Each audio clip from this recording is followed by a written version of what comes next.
This tiny grid hides 5 squares, not 1, not 2, 5. And by the end of this video, counting them will take you exactly one line of code. Here's the problem. Given a binary matrix, count the total number of all 1 square submatrices of every size. Take this 2 by 2 block of 1s. It gives you 4 1 by 1 squares plus 1 2 by 2 square. 4 plus 1. 5 squares from one block. Same table as maximal square. One new observation. The value dp of ij doesn't just give you the largest squares side, it also counts how many all 1 squares end at that cell. Sum the table and you're done.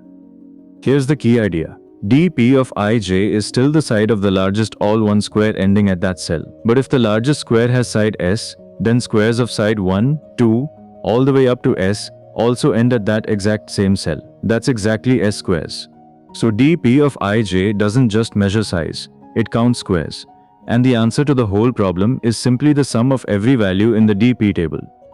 The recurrence is identical to maximal square.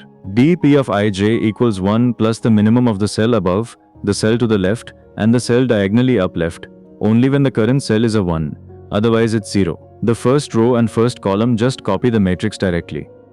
Let's trace it. As we scan the matrix, every time a cell is 1, we compute its dp value the usual way and immediately add it to a running total. Watch the grid fill in and the total climb, cell by cell, until it lands on the final count.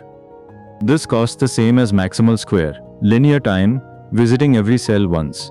And with a rolling array, linear space collapses down to just one row. 2 traps to avoid. First, don't try to count squares of each size separately, that's unnecessary work.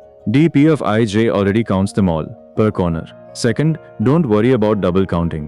Every square has exactly one bottom right corner, so it's counted exactly once.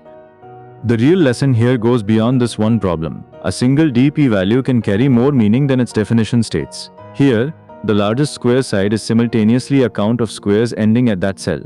One observation quietly turns a sizing problem into a counting problem.